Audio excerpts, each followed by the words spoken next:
Welcome to Drive the Daf. Clear, structured explanation of the daily Daf in 20 minutes. You can even follow in the car. Pesachim Daf Hey contains two primary sugyas, dividing the Daf fairly neatly in half. The first half of the Daf is a continuation of a discussion as to what is the source for the halacha that it is forbidden to eat chametz already from midday on Erev Pesach. Where do we know that? And the second sugya is a comparison of the two psukim describing the Isser of Bal Yirah, not to see chametz on Pesach, and Bal Yamatzeh, not to have chametz on Pesach. The Gemara compares and contrasts the two Isurim and the two psukim, looking for differences in how they apply and why they are both necessary. So the first sugya, we have begun already on Daf Dalet at the end, and the question was, Pesach begins on the evening of the 15th of the month of Nisan, but it is forbidden midaraisa to eat chametz already from chatzos, from midday, beginning on Erev Pesach. And the question is why? What is the source for that? So we've seen one source, the Gemara is in the middle of discussing it. That source will have three sub-options as to how it works exactly, and then the Gemara will bring another source, and then a Brisa, which actually spells out three Tanaim, bringing the three sources, the two we've seen so far, and a third one. So our first source comes from a combination of the psukim of Ach b'yom rishon tashbisu sa'ar mi b'teichem and Shivas yomim sa'ar lo yimatzi b'teichem. It says you can't have chametz in your house for all 7 days of Pesach, and it says that you should destroy it on the first day. Well, that doesn't fit together. If you can't have it all 7 days, and we know that all 7 days means beginning from the beginning of Pesach, when there's a mitzvah of eating matzah, and it's forbidden to eat chametz. So if you can't have it in your house all 7 days, then you can't destroy it on the first day. So the Gemara says it obviously refers to the day before. So the Gemara says, okay, but how do you know that it refers to chatzos in the day before? Maybe it refers to the beginning of the night before. The Gemara says, no, it can't refer to the beginning of the night before because it says bayom, on the first day destroy the chametz. It's got to be during the day. So the Gemara says, okay, maybe it's from the morning. The Gemara says, not that either, because it says ach bayom rishon. The extra ach is to divide the day in half. Half the day you can have chametz. You don't have to destroy yet. Half the day it has to be destroyed already. Rashi says there's a form of gematria in which the letters aleph and Chaf are replaceable by Ches Tzadi, which is Chatz, which is half the day. Okay, so that's how we know that it has to be midday. And it's derived, according to this, from these two psukim. How so? Because, like we said, you can't have it all 7 days in your house. You can't tell me that I should destroy it on the first day if it's forbidden all 7 days. Therefore, the word Rishon, when it says destroy it on Yom HaRishon, has to be referring to the day previously. Now the Gemara has another two ways of deriving that Rishon. Yom HaRishon refers to Erev Pesach and not Pesach itself. One comes from Tanna D'Bei Rabbi Shmuel, who says that the word Rishon has been found elsewhere to refer to Erev Pesach, like the pasuk says, Barishon, Ba'arba'asar Yom L'Chodesh, on Rishon, which is the 14th day of the month. Okay, now the Gemara is the third source for that. The word Rishon refers to Erev Pesach, and this is Rav Nachman bar Yitzchak, who says the word Rishon refers to before the time. When it says B'yom HaRishon, it's at 7 days you can't have, and it says B'yom HaRishon on the first day. So where it says Rishon means the previous day. We find that the word HaRishon sometimes means previous. Where so? Pasuk in Eov, where the question is asked, were you born before Adam Harishon? Harishon Adam Tivaled. Were you Harishon? Were you before Adam? So you see the word Harishon means before. Now, the Gemara analyzes this at length, because how could you tell me that the word Harishon means the day before? We find the word Harishon many times throughout Chumash. We're going to specifically focus on three other Harishons. One is the Harishon which says that there is a mitzvah of Kedushas Yom Tov on the first day of Pesach. It doesn't mean the day before Pesach. The same thing applies for Sukkot. There's a mitzvah of Kedushas Yom Tov on the day before Sukkot, and also the mitzvah of taking lulav and esrog also says Harishon. All these three things says B'yom Harishon, and you don't want to tell me that it's already on Erev Pesach and Sukkot that you have these mitzvahs, because that's clearly not true. So the Gemara has a few attempts at explaining this. The Gemara first wants to say that it's different there because it says B'yom HaRishon, and then later it says B'yom HaShvi or B'yom HaShmini, depending on which sugya you're in. So Rishon there is comparable to Shvi and Shmini. And in the context of Shvi and Shmini, we're counting days of the Yontif, so Rishon also means day of the Yontif, and there it doesn't mean the day before. So Gemara says that's not going to work, because in this pasuk discussing chametz, it says B'yom HaRishon, it also says Shivas Yamim, which is also counting the days. So you should say the same thing, that Rishon, it doesn't mean the day before, Rishon means one of the 7 days. So the Gemara wants to say maybe it's because there's an extra hay. It could have said Rishon. It didn't have to say Harishon. Therefore, the word Harishon means the day before. The Gemara says that it can't be because those other sources also have a hay Harishon the day before. The Gemara says maybe that hay is to exclude Chal Moed, to say only the first day and the last day of the Yontif has Kedusha, and Shmini Atzeres would be the one for Sukkot. The Gemara says, why would I need a hay to exclude Chal Moed in those other 3 sources? Chal Moed is excluded automatically. If you tell me the first day and the last day have Kedusha, obviously Chal Moed does not have Kedusha. The Gemara says no, because at the end when it says Vav, it says Uba Yom HaShmini. So you have to include, that would add to Uba Yom HaShmini, that the 8th day is like the previous days of Chal Moed, and therefore just like the 8th day has Kedusha, I may think this is an extra limit to tell me that the middle days also have Kedusha, and therefore I need hay to tell me not so. The Gemara says that wouldn't make sense, just don't write hay and don't write Vav, and then we won't have either of those problems. So the Gemara therefore says that actually no, these 3 Harishons are not a problem for a different reason. These 3 Harishons are all needed for a totally different drasha. And that's why it says Rishon here, even though Rishon usually could be used to mean the day before, here this extra Rishon means something else. This Rishon is these 3 Rishons, these 3 mitzvos that we do on Yom HaRishon. In the schus of them, we get 3 other things that are called Rishon. One of them is a destruction of the children of Esav. Esav is called Rishon. He was called the first one to be born for Yaakov. So we destroy him by keeping one of the mitzvahs of Yom HaRishon. We achieve the building of the Beis HaMikdash, because Beis HaMikdash is also called Rishon. Like it says, Kisei Kavod Mar Me Rishon, Makom Mikdashenu. And also we are zeicher to the name of Mashiach, to get Mashiach, because Mashiach is called Rishon, like it says, Rishon L'Tzion, Hinei Hinam, V'Yerushalayim Mevaser Etain. So all these 3 things are called Rishon. We got all these 3 things thanks to the 3 mitzvahs of Rishon, and that's why those psukim of Rishon appear. None of this is Kasher Rav Nachman, who says that our Rishon in the pasuk of Chametz means before. Okay, that concludes the whole source learning from Rishon. Now the Gemara has another source completely for this halacha, that the mitzvah of storing Chametz, the Yisr to eat Chametz, begins on Chatzos on Erev Pesach.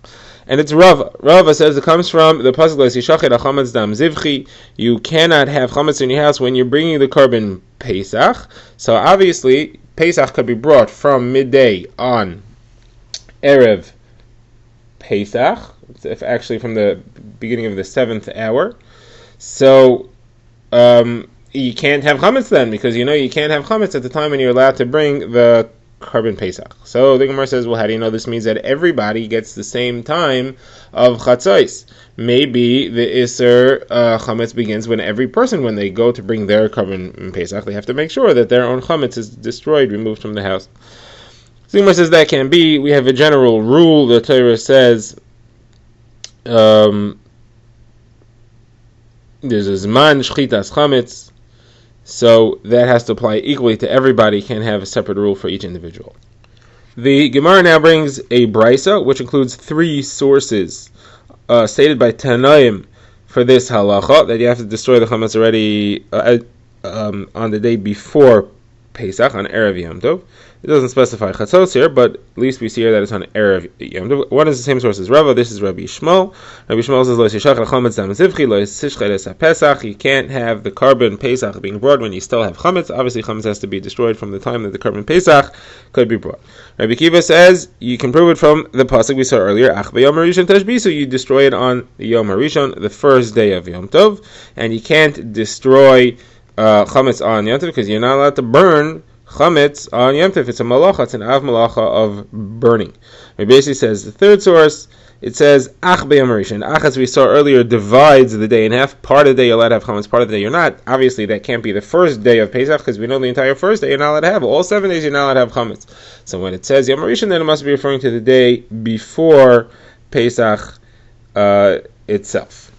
Now, the Gemara says that Rava says, we learned 3 halachas from what Rabbi Kiva said. Rabbi Kiva said that you can't destroy the chametz on Pesach, it's an av malacha, So you see three malacha. You see three halachas from that. First of all, you see that each malacha of Shabbos is considered to be a separate av, and you have to bring a separate korban chatas for each one. You see that from the fact that he calls it av malacha.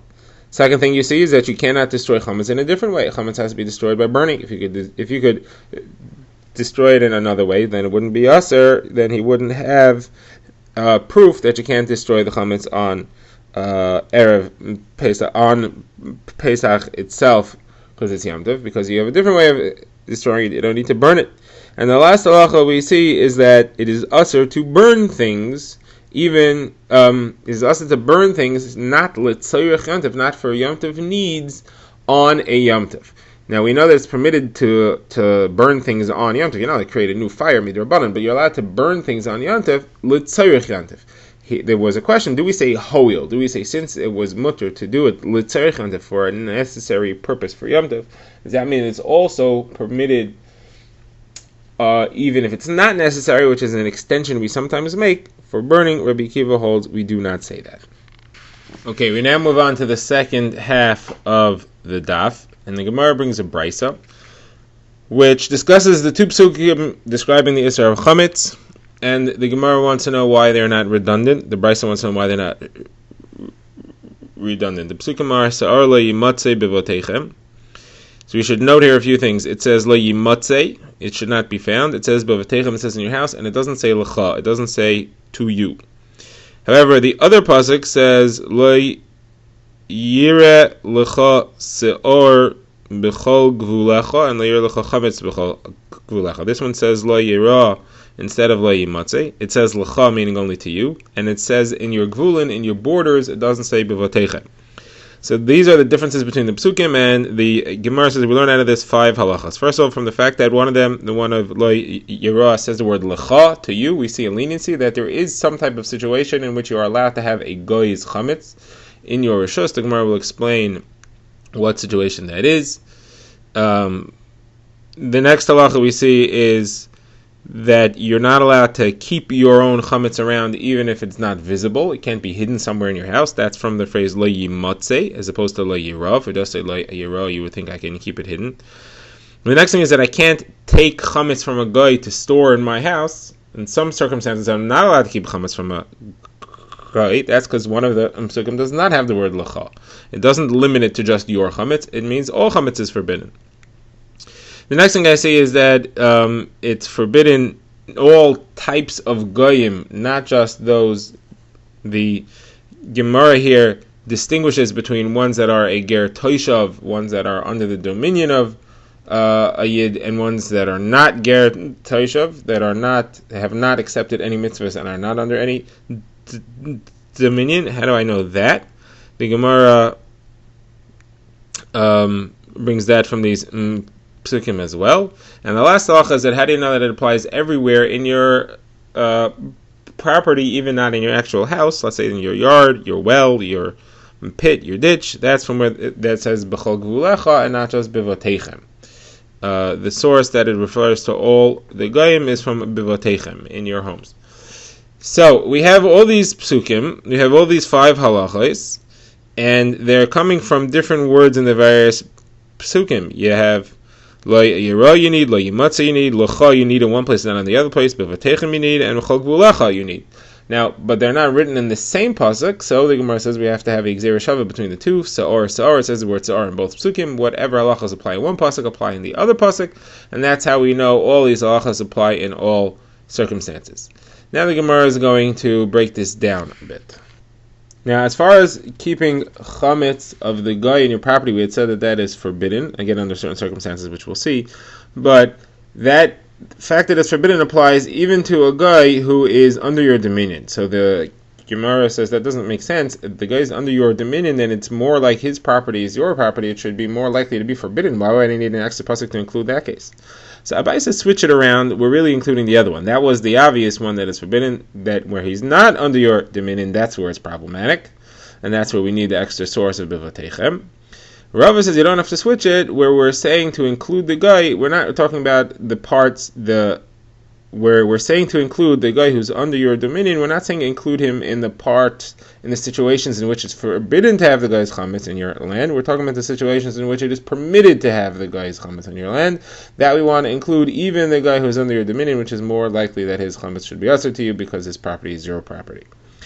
Now, the Gemara says, what are these two situations? You're telling me in one case you could have the guy's things, chametz in your possession, in one case you cannot.